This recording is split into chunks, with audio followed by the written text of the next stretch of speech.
طبی دنیا، صحت کی دنیا۔ بسم اللہ الرحمن الرحیم۔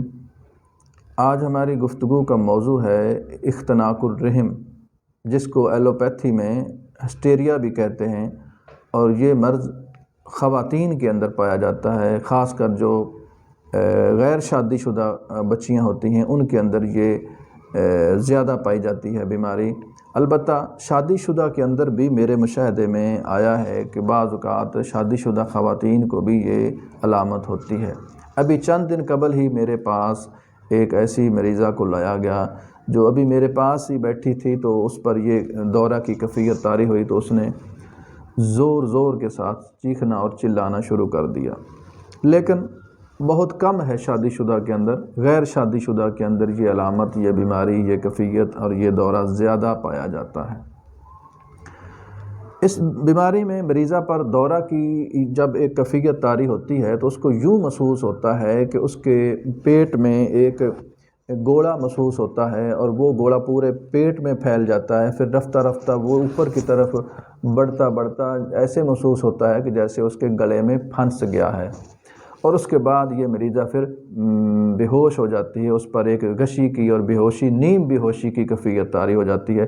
مکمل طور پر ہسٹیریا میں مریضہ بے ہوش نہیں ہوتی، بلکہ اس پر ایک نیم بے ہوشی کی کیفیت طاری ہوتی ہے، اور وہ دورہ کے آغاز سے لے کر بے ہوشی تک جو درمیان میں اس پر کیفیات اور واقعات گزرتے ہیں وہ بعد میں اچھی طرح ان کو بیان بھی کر سکتی ہے۔ البتہ جو مرگی کا دورہ ہوتا ہے اس پر مریض جو ہوتا ہے وہ مکمل طور پر بے ہوش ہو جاتا ہے، اس کو کسی قسم کی کوئی خبر نہیں رہتی، جبکہ غدی تحریک کے اندر یا ہسٹیریا کے اندر مریضہ جو ہوتی ہے اس کے اندر ایک شعور والی کیفیت قائم رہتی ہے۔ اس کے اسباب میں مینسز کی بے قاعدگی، مینسز کا ٹھیک طرح سے نہ آنا، رحم کی سوزش، ایام کی بے قاعدگی، اور جنسی ہارمونز کی تیزی، یا اس سے ہٹ کر دیگر جنسی جو عوامل ہیں وہ اس میں شامل ہو سکتے ہیں۔ اس مرض کے اندر مریضہ کی جو قوت ارادی ہوتی ہے وہ انتہائی کمزور پڑ جاتی ہے، اس کو اپنی طبیعت پر مکمل کنٹرول نہیں ہو پاتا، بلکہ بعض کا یوں ہوتا ہے کہ کوئی بھی ہلکی سی خوشی محسوس ہوتی ہے تو وہ اس خوشی پر کنٹرول نہیں کر پاتی اور بہت زیادہ ہنسنا شروع کر دیتی ہے، اور بعض کا جب اس کو کوئی غمی محسوس ہوتی ہے، غم والی خبر ملتی ہے، تو اس غم کو بھی وہ برداشت نہیں کر پاتی اور وہ رونا شروع کر دیتی ہے۔ یعنی اس کو اپنی طبیعت پر مکمل کنٹرول نہیں رہتا، نہ ہنسی نہ خوشی برداشت ہوتی ہے اور نہ ہی پریشانی اور غمی برداشت ہوتی ہے، طبیعت اس کی آؤٹ آف کنٹرول ہو جاتی ہے۔ تو اب آتے ہیں اس کے علاج کی طرف۔ اس کا علاج کیا ہے؟ علاج کے اندر اس مریضہ کی جتنی بھی گرم اور خشک ادویات اور غذائیں ہیں وہ ساری کی ساری مکمل طور پر بند کر دینی چاہیے۔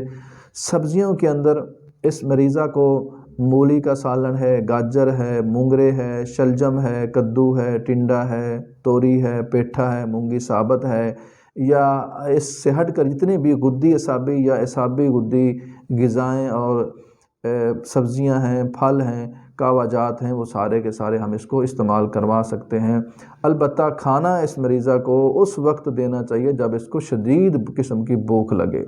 بغیر بھوک کے اس مریضہ کو کھانا بالکل نہیں دینا چاہیے، اور سالن کے اندر جو گھی ہے وہ اس کا استعمال دیسی ہی استعمال کرنا چاہیے، ڈالڈا بالکل استعمال نہیں کرنا چاہیے۔ اس کے علاوہ پودینہ، سونف اور چھوٹی الائچی اور ادرک کا کہوہ بھی استعمال کروا سکتے ہیں۔